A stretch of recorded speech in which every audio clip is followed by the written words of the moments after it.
doing math with RHB, and we're looking at lesson 25, although this lesson technically could go almost anywhere in this grade 7-8 math program.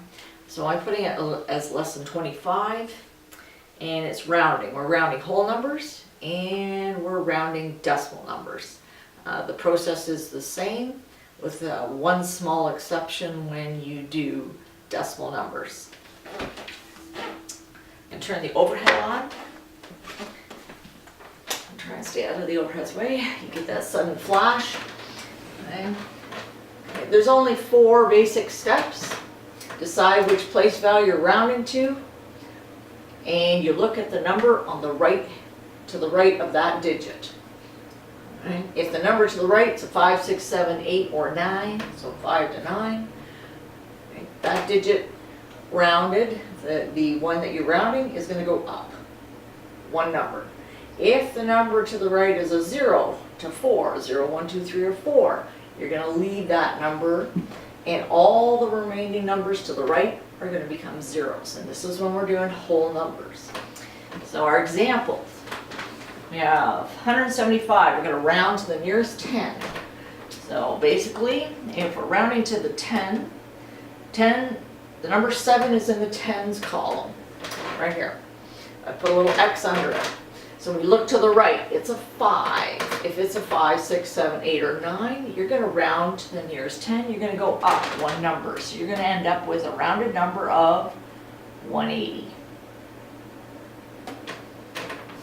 If you take the same number, and we're going to round now to the nearest 100. So now we're looking at a totally different one. Right.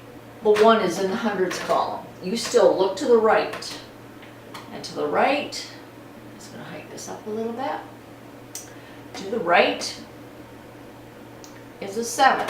So if it's a 5, 6, 7, 8, or 9, that number that you're rounding, the column you're rounding to, is going to go up one number. So now you'll end up with 200. And we have a different number down the very bottom. I'm going to move it up a little bit again. 195,468. And we're going to round to the nearest 100,000. So we have to discover what number's in the 100,000 column. In this case, it's a 1. Alright, so we've got the little X underneath it. And you don't have to do it that way, but that just shows you what I'm doing, so you can follow it on the video. Alright, so 1 is in the 100,000 column. We're going to look to the right. It's a 9, so that means 5, 6, 7, 8, or 9. This number is going to go up to a 2. All the rest of the numbers, and you have to write them all, are going to be zeros. So I need 1, 2, 3, 4, 5 zeros. 1, 2, 3, 4, 5.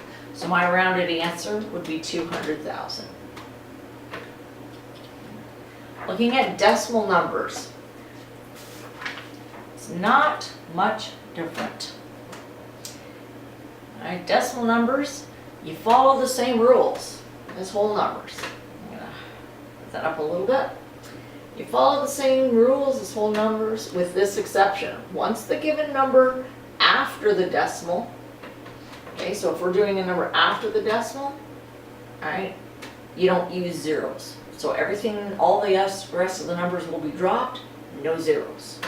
So our example, again, 92,508, rounding to the nearest 10. There's no decimal here. So rounding to the nearest 10, this is the 10 column. So we look to this number, it's an 8, so our answer is going to be 92,510. That's our rounded number. Now, next example, I'm going to move this up. We do have a rounded example in the 10th column.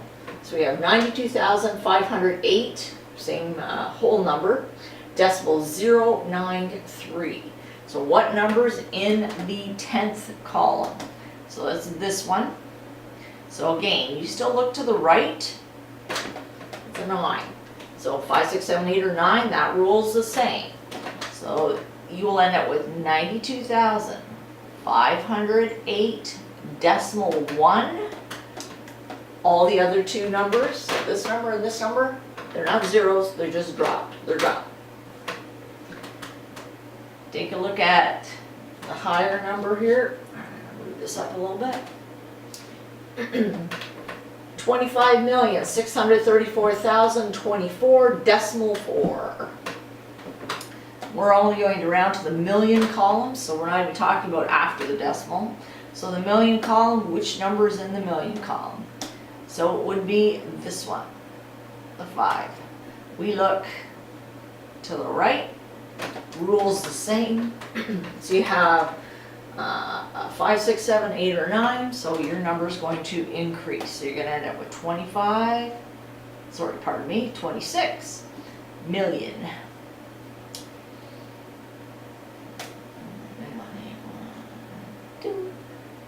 And you don't even need the decimal, the rest of the numbers are gone. Last one, 100,000th. Okay, as soon as you see that TH, THS, right, that's telling you it's after the decimal. So we have to figure out which number is in the 100,000th column. So we've got 10 100,000s, 10,000s, sorry, 10th, hundredths, thousands, 10,000s, 100,000s, so 5.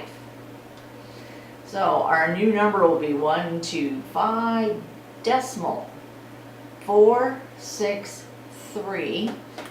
Now, because it's a 2 after there, so we're going to have a 1 and we're going to have a 5. And it's going to stay exactly the same. That 2 disappears.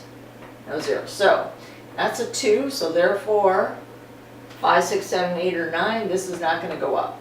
This is a 0, 1, 2, 3, or 4, so this just goes away.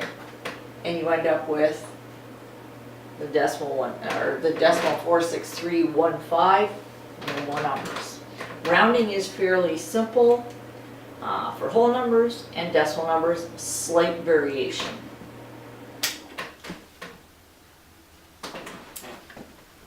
Fairly simple to do, rounding numbers, and it's used quite frequently in math. So if they're asking you to round, they want you to find that place value that you're rounding to, go up a digit, stay the same, or drop all the zeros or add zeros, just depending on whether you're doing whole numbers or decimal numbers.